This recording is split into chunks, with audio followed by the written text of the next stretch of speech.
Everybody, and thank you all for joining us. My name is Lauren Marsh. I'm an academic technologist at the University of Minnesota.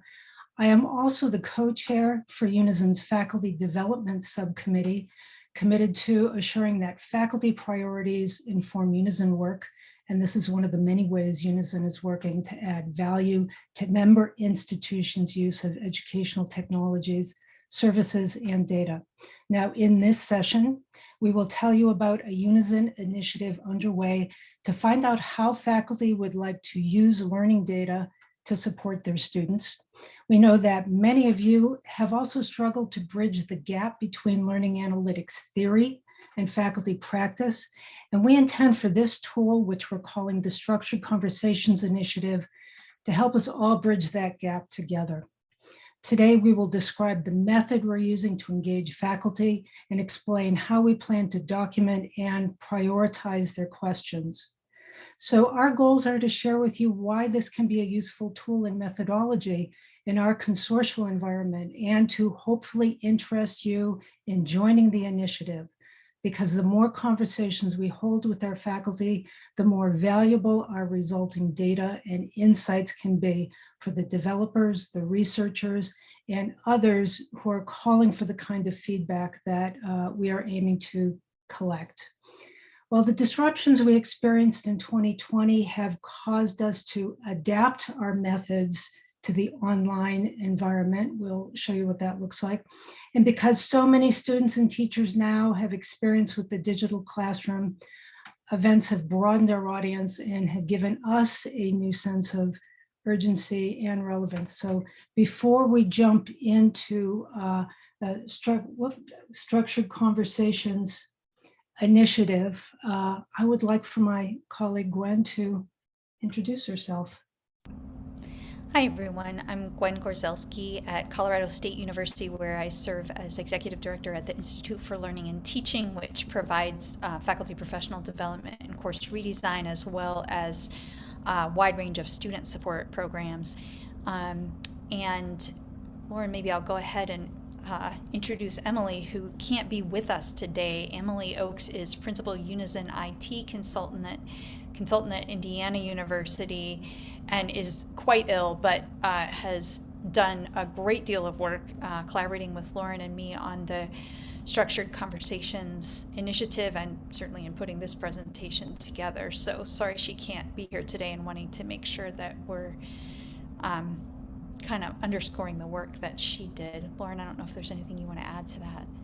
Just that, as you say, Emily has been a very close colleague on this project. So you'll see her fingerprints on this in the future. So our plan for today, just to give you a quick overview, is that we will discuss the goals, as Lauren has already started to do, and the structure and method of the Structured Conversations approach, which is a well-established approach. We'll talk through some of the support that's available, both materials, as there's an extensive set of resources for those of you who, some of you are already participating, and as Lauren said, we hope some of you will decide to participate. So we've really got, I should say Lauren and Emily have really got a lot scripted for you, really everything that you'll need to launch Structured Conversations at your institution, as well as a set of practice sessions that will be conducted to support you in doing that. And then I'll talk briefly about the research component. As Lauren mentioned, we think there's a lot of potential here, so I'll describe what that is. And finally, we'll end by describing some of the longer term goals of this project, which have to do with creating a more robust community of practice across Unizin institutions in the spirit of leveraging the resources and meaningful collaborations across Unizin, even more than we already are. And finally, we've got a survey available that we'll make available to you at the end of our presentation. If you're interested in getting more information or participating, then you can use this survey to indicate that.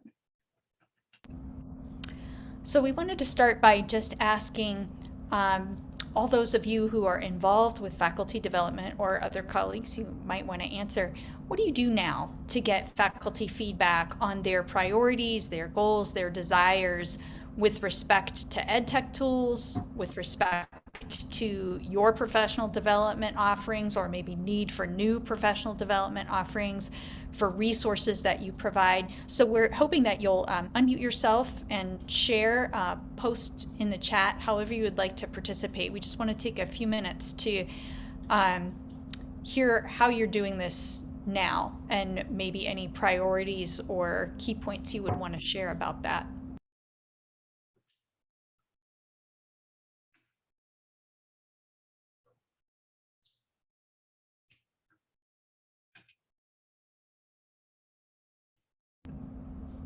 Some brave soul needs to go first.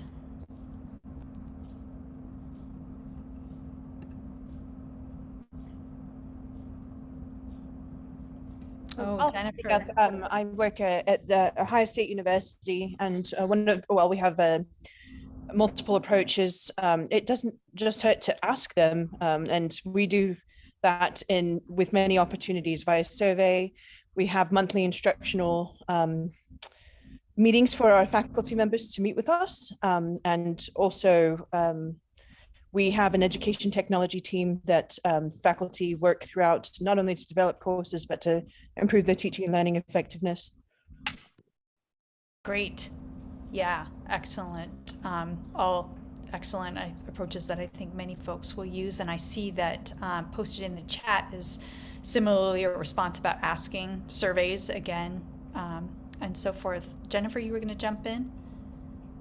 Yeah, I just wanted to mention, one of my big interests in this project is because here at UF, we have had multiple committees, faculty committees dedicated to exploring what we can do with learning analytics. And they have all been painful, and none of them have gotten anything done. Or at least very little done. So, we do the surveys and so forth for our other things, but the piece of investigating learning analytics has been particularly challenging for us.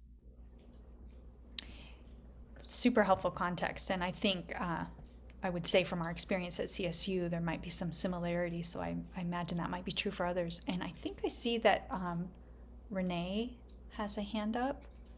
Yeah, I had to take a second to look it up, but I'm in Indiana, and in our Canvas instance, under the help section, there's actually multiple ways to submit feature requests and provide feedback to the university and to learning technology. So if people wanted something having to do with the data available in Canvas, so that's very specific, but the LMS is the one place where a lot of our faculty are engaging. Now, the challenge is, do they know that it's there under the help button?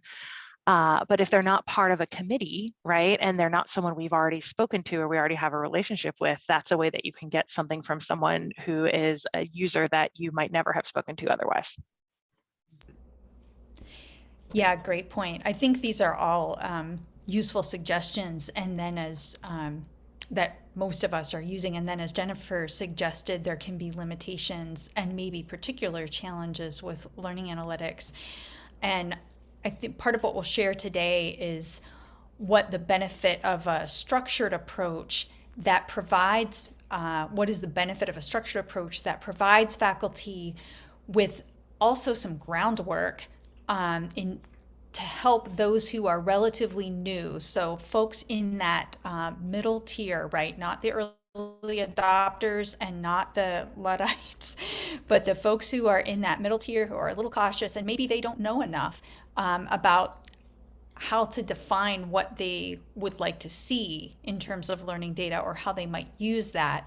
So the Structured Conversations project, in addition to providing a structure for having the discussion, also provides some structure for faculty to be able to start to think their way into that conversation if their experience is limited. So, hand back to Lauren here. Yes, so the goals of the structured conversations is to engage our faculty in a dialogue about how they want to use data. And we want to gather this information and to help inform the development of analytics tools, faculty development, messaging, etc. So the structure is that we are inviting our peer institutions to hold structured conversations with their own faculty and to support these efforts. We've developed these institutional packages. And I'll show you in a little bit what is in there. It includes communication with faculty. It includes a slide deck, a script, support for a university support team to self-organize so that they can run these sessions. And then our goal is to synthesize the data that we get across institutions. So an individual university will have the data that represents their own institution, but then as a consortium, we will have data that represent the consortium as a whole. Now, I want to talk about the method. It's got a long and very interesting history. It goes by many names. You might know it as a consensus workshop or a KG technique. In the 60s, this method was used to support neighborhood initiatives in Chicago. It's been used abroad to support NGOs. It's been used by the military and by business communities. And I was introduced to this technique by a wonderful organization here in Minneapolis, which supports nonprofits. So the common thread here is the need to engage a diverse group of stakeholders toward actionable goals. And we're doing that through a structured process that is meant to generate ideas, help us to identify themes, and then to prioritize those ideas and themes. And very importantly, this is the method that we're describing creates a space for all voices and perspectives. And Tony, I see your hand up. Yeah, so I have a quick question. I think it's kind of outrageous that the university is planning to use students' data, their private data, without their explicit permission in ways that could be used to harm them. How can we ensure that faculty and staff have the knowledge to use that data responsibly and properly and without bias? Well, thank you. The purpose of the structured conversation is to give you an opportunity to make those concerns known. So please use this process to put forward your questions. How does that sound? Yeah, that sounds good. Thank you. Okay, and thank you, Tony. Tony is my colleague at the University of Minnesota, and I asked him to intervene here because a concern that I hear from my peers at Unizin is that learning analytics can be a sensitive topic, and many of us are not trained to deal with confrontation. And the point I want to emphasize is that the process is designed to diffuse confrontation so that the facilitator does not have to. The facilitator never has to place a value judgment on something put forward. The facilitator doesn't have to ever say that's off the point or that's in violation of FERPA, because the fact is, it's a process that accommodates such a broad spectrum of ideas. And in fact, if somebody is proposing something that is violation of institutional policy, we don't want to squelch that. We want to make sure that it enters the written record, because that is information that is important for us to have, that's important for us to bring to leadership, because we need to act on that. So again, I want to assert that this is a process that is designed for consensus and can accommodate these delicate conversations that we might need to have. So let me take you through the process here. We're going to start. This is a 90-minute session. We're going to start by providing context. Why are we having this conversation and why now? And we're going to spend time reviewing with our audience the question, making sure that everybody understands the question, which is that the whole purpose of the session is to address the question that we pose. Individual participants are going to have time to reflect and to take notes. Those notes are for their eyes only. And then we put them into pairs. And this is the point at which they start a conversation, they share their ideas, they start to wordsmith. This is when everybody starts to commit ideas to paper and they're given a very specific format. And then these pairs of instructors need to decide which are the ideas that they want to forward to the larger group. At this point, we reconvene as a large group and we start to form groupings. We put like unto like, and we start seeing themes emerge. And the facilitator is responsible at that point for making sure that there's clarity around the ideas being put forward. And at this point, individuals are asked to vote up the ideas that are most important to them. Everybody's given a certain number of votes to cast for their first priorities, their second, and their third. So you really get a heat map of what a particular group identifies as being really a priority. And finally, you're going to wrap up. It's an opportunity for your audience to step back and say, this is how we address the question that we proposed at the beginning of this session. Let's review our response to the question. Are we satisfied that we've addressed the question? It's also an opportunity to remind people of the bigger picture, the fact that these conversations are happening at many institutions across the system, and that we're going to be synthesizing the information. So it's the part of a larger whole.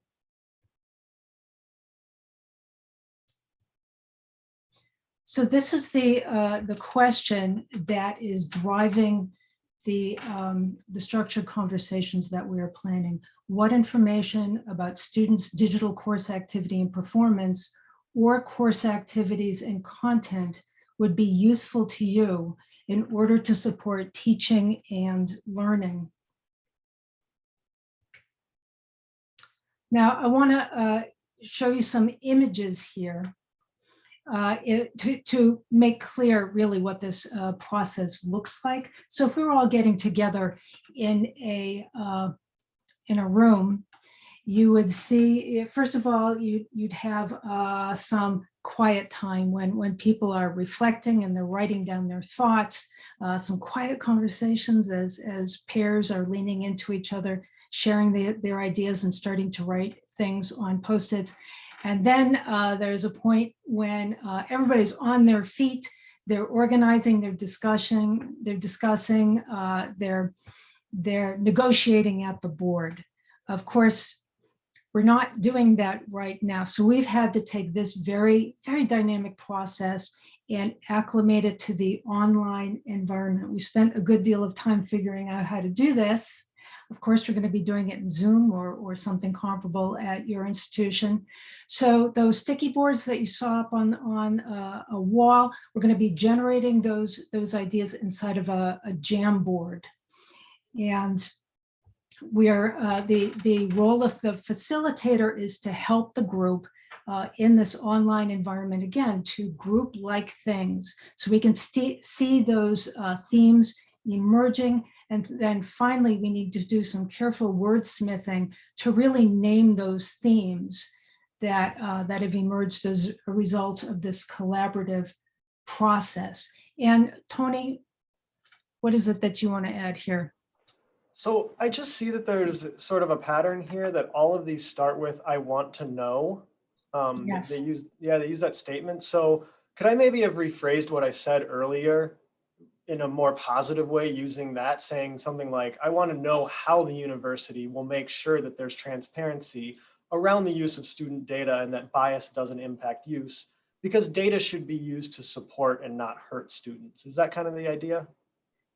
Yes, absolutely. Notice that Tony's used a format that, as he points out, it's every response is to be formatted in a like manner, because it really decreases the cognitive load when we start to group things. So the format that we're using is, I want to know because. So Tony demonstrated that for us. So that would assure that that his ideas are part of the final artifact that we're going to put forward as a result of this work. Thank you, Tony. They're still talking about his King Lear from high school. So thanks very much. Thank you. And Lauren, we have a question in the chat from David Hirsch. How do you solicit faculty participation in the conversation to begin with? 90 minutes is a big time commitment for many faculty. Are these faculty whom you've already identified as having an interest in learning analytics? And bravo to Tony from Jennifer. Yes, and wait a minute. So let me pause and address that. We're in just a moment, we're going to review the content that is in the institutional packets. And we have given some thought to recruiting faculty. So Gwen, why don't you take a moment here, and then we're going to return to your question. Sure, absolutely. Yeah, David, your timing is perfect, because our plan actually was to pause now and just ask you to add additional questions that you have, and maybe point out anything that's attractive to you based on what you've heard so far, knowing that you have a bit more to learn. So let me ask if other folks want to add questions or make points. And again, please feel free to unmute and jump in and add your questions to the chat.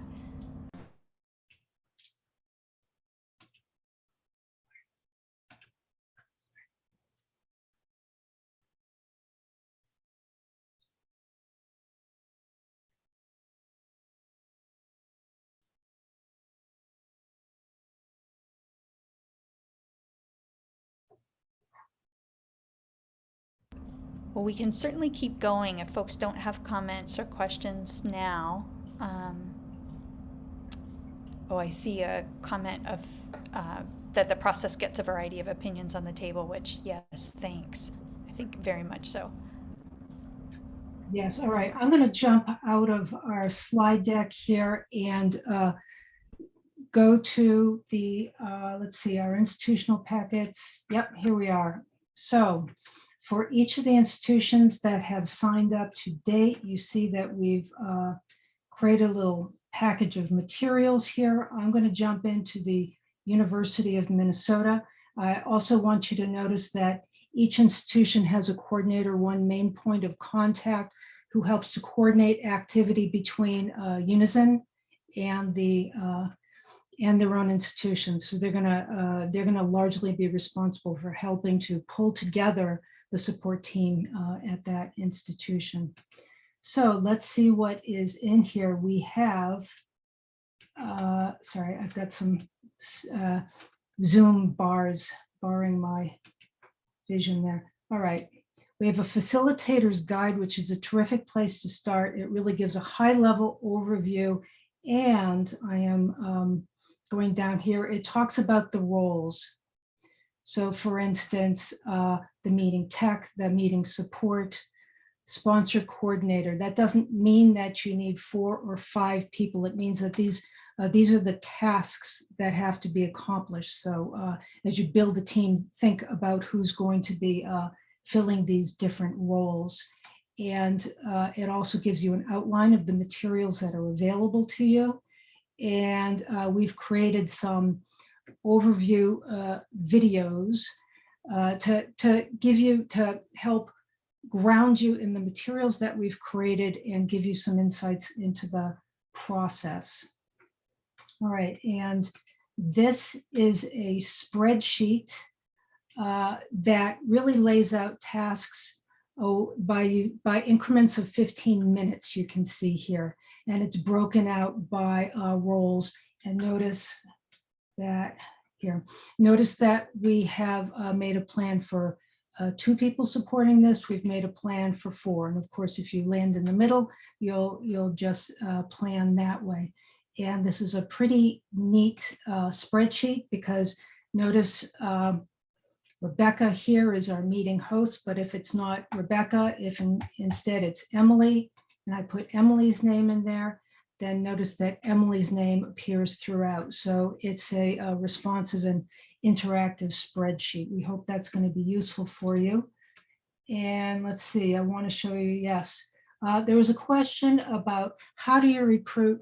I imagine that you have ways already at your institution for recruiting faculty for focus groups, pilots, for different kinds of projects. So we encourage you to take advantage of those. And I think it's very typical in a conversation like this. We know who's coming to the room because we've worked with trusted colleagues, or we've let's say we've cherry-picked individuals who we're confident have a vested interest and would be really productive in this environment.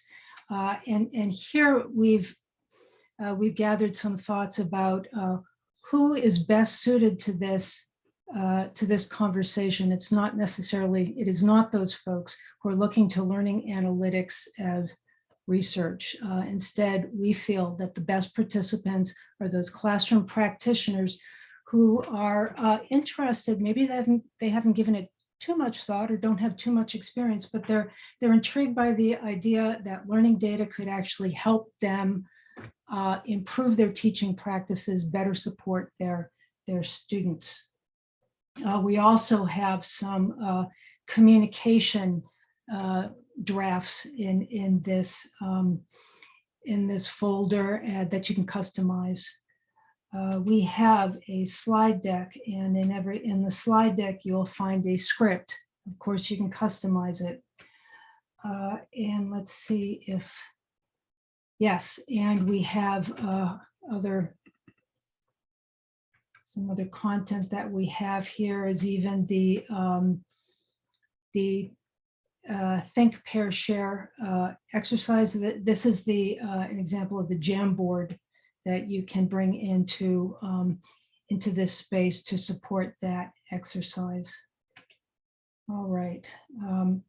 Does that begin to address the question about how you recruit faculty, which does depend on your institution having those networks?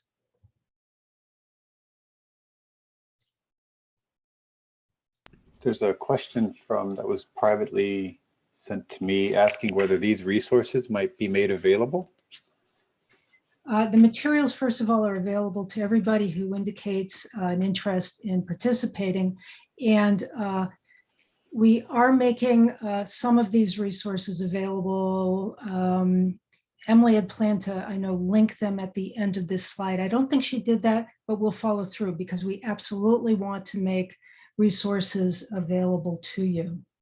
Sorry, I'm kind of clumsily clicking through here. And maybe one point I might add in response to David's question about recruiting. David, you made the point that 90 minutes is a big time commitment for many faculty, and we were very aware of that fact, which would be true in any case, and I think is even more true while we're still dealing with COVID. And so we encourage institutions, and obviously this has to be a local decision as to whether resources are available, but I think each of our institutions, meaning Lauren's, Emily's, and mine, are providing just like a $75 thank you to faculty. So not suggesting that that's supplemental pay or, at a rate that necessarily would be equivalent to the faculty member's hourly rate, but just as a gesture to say, we appreciate your time. I'm glad you brought that up. Yeah. Any other questions at this point? We do have another question that I think might be from Tony that I think is a really good question, which is, how do you then turn the opinions and positions into something like answers and policy? And that we could have a whole session on that topic, I think. But my preliminary answer, pending Lauren's thoughts, is I think this the process for doing that will leverage the networks that Unizin has created. And I mean that maybe at, say, 3 different levels. One is within institutions. So at CSU, we have collaborations that existed prior to Unizin, but that have very much been strengthened due to cross-unit collaboration regarding our unit involvement. We're already starting conversations that I would say are related because we have faculty asking the kind of questions that Tony asked. And even though we haven't done our structured conversation yet, we are having conversations internally about how do we draw on resources that we know are coming through other Unizin efforts, resources that'll be discussed, in fact, at the summit today regarding, say, ethical principles for the use of learning analytics data. So that there's that level within the institution, but you can see already we're drawing on resources available through the consortium from member institutions, from collaborations across member institutions, and especially support and resources from Unizin staff. And then I would anticipate as well that these faculty responses elicited and analyzed through the structured conversations will then become part of discussions in the Teaching and Learning Advisory Group, but we hope also with Unizin staff and the Unizin board regarding how do we follow through in terms of providing support like the discussion, like the ethical principles document, to help institutions move forward. And so I'll say a little bit more about this idea when we get further into the presentation. But I think there's really tremendous potential here for a community of practice to start thinking in a cross-institutional way, those of us who are involved in faculty development, about how could we collaborate together to produce something that is going to be more robust, more rich, and more useful than anything any of our institutions might produce on their own, for faculty development offerings and resources to support the effective and ethical use of learning data. So that was kind of a longer answer than I meant. Lauren, I don't know if you want to add anything to that. Well said.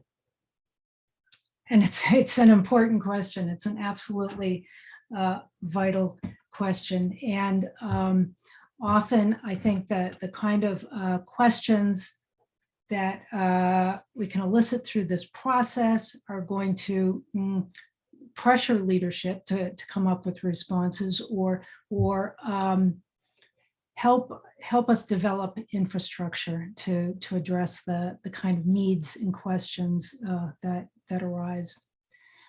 And this slide up here is just to remind myself that in addition to the materials that we've developed for you, we are also scheduling practice sessions. And the good folks at Florida are the first team that we will be working with next week. We've got an hour scheduled with them.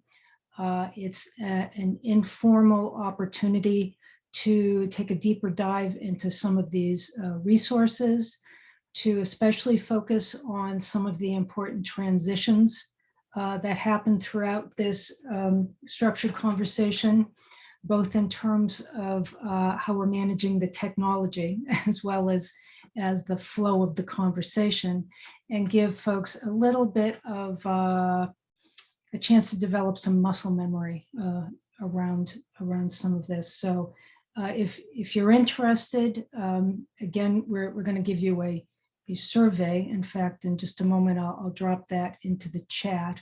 Or Gwen, maybe you could grab the, if you look on the last slide, you can grab the survey link. Sure, and drop it in the chat, please. Yeah. So we ideally, we like to think of developing a network of practitioners at Unizin so that we can support each other.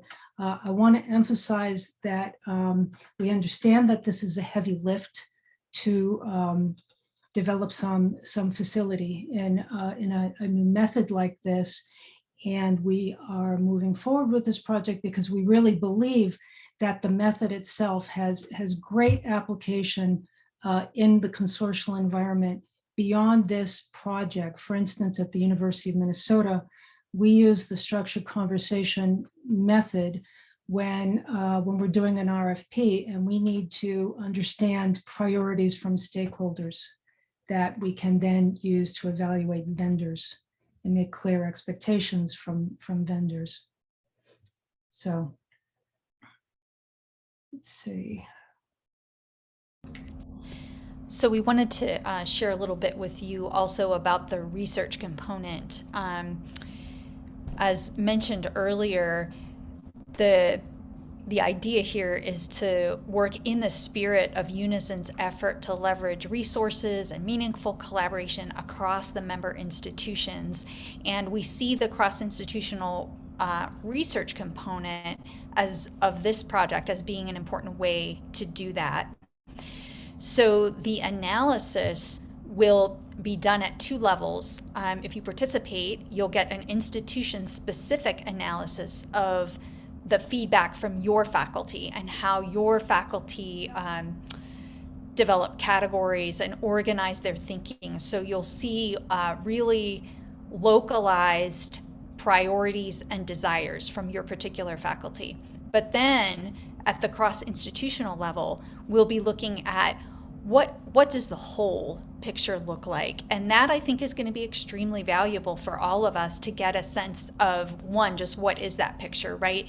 If we look across what now is a pretty broad range of different types of Unizin member institutions, or at least those participating in this project, what are the desires, the goals, the questions that really surface across these institutions? And then I think it'll be also really interesting for us to look at that comparison. So I'm eager to see, for example, how do the Colorado State faculty goals, desires, questions compare to those of the broader set of Unizin faculty? And so we hope that that broader set is going to inform decisions for Unizin, for the staff and the board about directions for purchase of tools, for working with vendors, for development of new platforms, and even for collaborative projects with member institutions. And when I think about that comparison, in my case, of the Colorado State faculty responses with the faculty responses across the broader set of institutions, that will also give me a sense of where I might be contributing to and drawing from cross-institutional efforts for professional development offerings and resources, and where we need to tailor at CSU to needs that are maybe more specific to our faculty. So those are some of the benefits, and we want to be able to present and publish from these findings so that others can benefit from them as well. Many of you are probably aware that there are already some really impressive cross-institutional research efforts happening with various Unizin institutions participating. And for any of you who might not be familiar or intimately familiar with how this type of process works, that research, this type of cross-institutional research, like any research, requires approval to proceed, and that relies on creating a protocol for the research project. And I think a way to think about this is that while each protocol is specific, each research protocol is specific to that project, there are larger categories of types of projects. So some projects, for instance, are going to involve say demographic and behavioral data for students. That might be one category, one bucket of research protocol types. What we're talking about here is a very different type of research protocol because we're working with faculty perception data, right? So I think, as far as I'm aware, ours would be the first research protocol of this type, having to do with faculty perception data. So our intention is analogous. Our intention here with the research is analogous to what Lauren said earlier about our intention for the structured conversations method. We're seeking to produce an approach that's scalable and replicable across institutions for other cross-institutional Unizin research studies that want to look at faculty perception data. So again, for any of you who may not be familiar, we're now going to get for a few minutes into the nitty-gritty of how research protocols work, so that you've got a little orientation to how this would work for you if you're choosing to join. Each of our institutions has an institutional review board that's federally mandated, because there are federal guidelines governing the conduct of any research project, whether it's one investigator at one institution or 12 investigators across many institutions. All research has to be reviewed and approved for reasons having to do with ethics, making sure that there's equity in terms of participation, making sure that, keep in mind that this applies to all forms of research. So obviously we are not doing any medical interventions in our research, but lots of research does. And so there's overview to look at ethical implications from physical safety to social safety and well-being. And the guidelines are federal, but the implementation through an institutional review board, or IRB, is always local. And so any of our institutions to participate in the structured conversations and have your data included, your IRB needs to approve your participation in this project. And there are two ways that you can get the approval, and we'll start with the easier way. And for some of your institutions will probably allow you to go this route, the easier route. And that easier route relies on a designation by CSU's IRB. They have already reviewed the research protocol and designated it exempt. And so for some of you, we'll provide you with that letter of designation, and you can provide that to your IRB, and they will accept that. They might want a conversation with our IRB, and our IRB is happy to do that, and we can get you connected. That's the easiest and fastest for you. In some cases, some institutional review boards are really committed to reviewing all research protocols themselves, or most. And so they might be less likely or just not willing to accept an IRB designation as exempt from CSU. In that case, you will need to put together a full research protocol at your institution. However, it's just like what Lauren was describing with the materials for the structured conversations themselves. We've got you. We have a completed IRB protocol that we will share with you.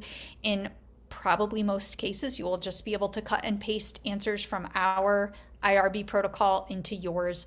There might be areas where the wording of the question from your IRB is a little different and you have to tweak, or you have a slightly different question. And we will be happy to, be in conversation with you, help you see how to answer that question if you're running into challenges. The key here is to get in touch with your IRB early in the game. IRBs they have sort of as you would expect, a set of procedures for how they review protocols and a timeline. Some of them take more time than others, so you want to give some lead time for that to happen. In addition, whether you are doing the easier approach if your IRB agrees, or the longer approach if they don't, if you have not already done it, you will need to do a training showing that you have engaged with some of the background on ethical research. And this is an online, I think for everybody, it would be an online training. It's not difficult. You just have to kind of read the materials and take the quizzes. So you want to allow a little bit of time for that to happen. But I think this is all very manageable. and we're happy to support you. I see we've got our 5-minute warning, so we'll move on from here to do a quick explanation of the community of practice. So as noted earlier, one of our goals is really to make this project kind of the launch point for a larger set of endeavors where we are, as faculty developers and others, working together to promote effective use of learning analytics tools, designing approaches to scale faculty use. And I recognize that those approaches will be institution specific. CSU's faculty governance is going to look different than U of Florida, than U of Minnesota, than IU, and yet there will probably be common themes and approaches. So I think there's a lot of potential here for us to have conversations about, okay, how are we leveraging our structured conversations to then say bring those data to, in CSU's case, our faculty council committee on teaching and learning, and maybe from there to our faculty council executive committee, and maybe from there to faculty council itself to engage our provost office stakeholders. So I think we have a lot of opportunity to share strategies with each other. And also, as I noted earlier, to design shared professional development offerings in some cases, and then shared resources that are kind of DIY. Similarly, a lot of opportunities to share strategies for engaging academic administrators and for kind of regularly tapping into those faculty perspectives. So we are down to 3 minutes, so we want to ask you again to please go to that survey link. It's pasted in the chat, and please ask any questions now, and if we don't have time to fully answer, really happy to engage with you afterward. Just want to express my appreciation to Gwen for the amount of work that she did to create IRB documentation that we were able to use at the University of Minnesota. Really lightened the load for us. So thank you. And those, her documentation is available on, as part of the resources for these structured conversations. Any final questions?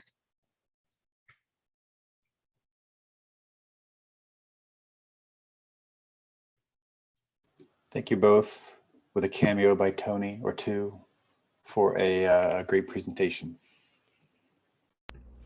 Well, thanks Etienne for hosting, and thanks to everybody for coming. Really appreciate your being here, and I hope that some of you are interested. Please feel free to reach out to us. I'll put my email in the chat, and maybe Lauren, you can do the same. Will do.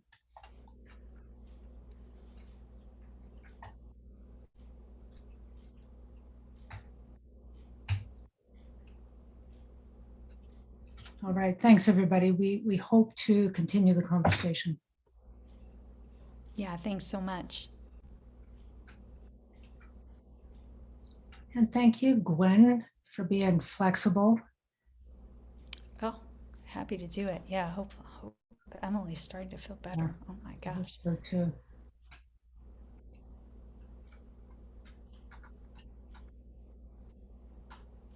I'm just going to wait a couple more minutes because I think if I leave, everything gets shut down. I'm also going to stop recording. You're right. Holly, would you like us to follow up with you? I see you put your email in the chat.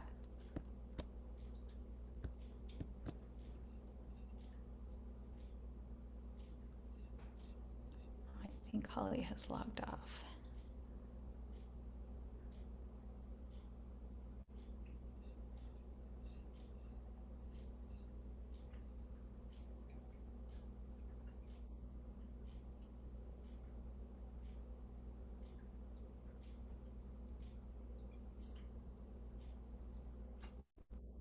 All right.